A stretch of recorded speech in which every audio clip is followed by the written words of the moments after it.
All right, hurricane's coming, so we got to make sure we're prepared to have some lights, some fans, and whatnot. And basically, what we have here is we have a battery, and we have your battery in your car. All right. So what we're gonna do is got to make sure this battery. I got to charge it. Use my Schumacher charger to make sure this has enough juice in here. And as you can see, let me see. I'll show you here real quick. I'm not sure I'm gonna be able to do this all the same. Yeah, there we go. Like that. There we go. And we're just gonna do it. We're gonna do a voltmeter to make sure, and you can see right there. So it needs to be charged. So, that's reverse. It doesn't matter. But it's only 12 point. That's a 12-volt battery, and you can see it's from 815. So this is old, but it still has some juice left there. I just got it charged up. And then what we're gonna do is we're gonna take a battery, so that one I can move inside the house. But we're going to take our battery, and here's a 750 watt inverter. And what a battery does is DC, direct current, all right, electricity, and we put it into we charge it with this inverter, or we hook up our inverter to it, to our battery in our car, or just that battery over there, and it takes the DC power from your inverter into this right here, which turns it to AC. And so you can see right here, I don't know if you can see that, it's 12.6. Now this car is not running. So it's still got some juice in there. Now, obviously, I wouldn't run it long for that. And then what we can do is we can power a regular utility thing. All right, in this case, a 60 watt. And of course, I don't want to run a 60 watt light bulb on my battery, but you can see we can plug this guy in right there, and you can see it's the battery. It's not turned on. We can click that. So now it's on. And you can see that's going right there. So that's going to draw the battery down because it's not operating. The cars are operating. So what I want to make sure is my battery has enough voltage in there, which you can see is already dropping 12.2. Not good. So we want to stop that because we don't want the thing running while the car is down. Now you can do that with that other battery I have over there as long as it's charged. It just won't run for me. You don't want to run a 60 watt. We want to run an LED. I get all kinds of LED lights in there for this exact reason. All right, then we got lots of, those kind of extension cords, because what we'll do is we'll hook this up. Open that garage a little bit, run the car. I gotta get, only have a half a tank right now. Run it into this, right? All extension cords.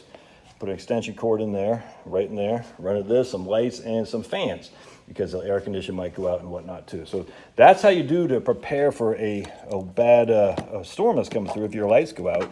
Just a simple 750 watt inverter. Just, I don't know, it costs $200 or something like that at Walmart. You can get, so that can run a lot of juice on. They can run that fridge over here. In fact, I'll even show you if I'm not going to do this with my hand. But I got a fridge over here. It's not going to work. Let me just put this over here for right now. Oh, there, Publix up. Yeah, that sounds good. We don't have a fridge anymore. But we had a fridge back here that Maddie had for college. It's like 250 watts or something like that. So this right here, concoction, could run the fridge just off this battery. Again, if it's not on the charger, if the car isn't working, isn't on, I should say, then that's not going to run it very long. You want the car to be on to turn the alternator to keep the electricity going. This guy right here, this ice box, this can run too on that right there, on that contraption. So we got two cars, all right? Two cars, both have full tanks of gas. You obviously don't want to run your car with this thing down, the garage door. You don't want to kill yourself. But that's a simple way to make sure you have juice without a backup generator. And it's not very hard. It's not very expensive. And so we take these voltmeters, make sure our battery has enough juice in there. I know I got to charge that battery I just showed you. I'll bring that one inside at some point. It's not going to run forever, but we just need some lights until we go nights, and then we're fine. We got these lights right here for this exact reason. Because in case the lights go out, it's not fun. And you can see these are powered by D batteries. We got lots of those, so let me bust out those.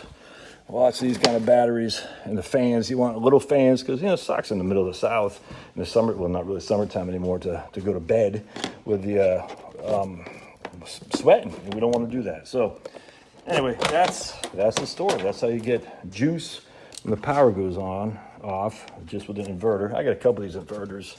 Not very expensive. I got 100, I think it's a 200 watt. That's my voltmeter. These are my other inverters up here. Oh, down here. Yeah, so I got a couple ones right here. This guy right here is 400 watt. I got like a 1500 watt in there. I just got, this is my charger, my battery charger right there. I gotta get that going for that battery right there. So we'll do that right now. Anyway, and then we got these lights right here. Lots of lights, just for this exact reason.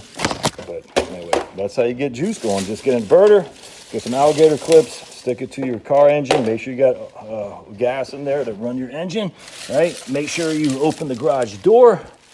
And then you can plug your AC, these loads into your equipment to change it from DC, direct current, to AC, alternate current. Don't use a incandescent light bulb, use an LED instead.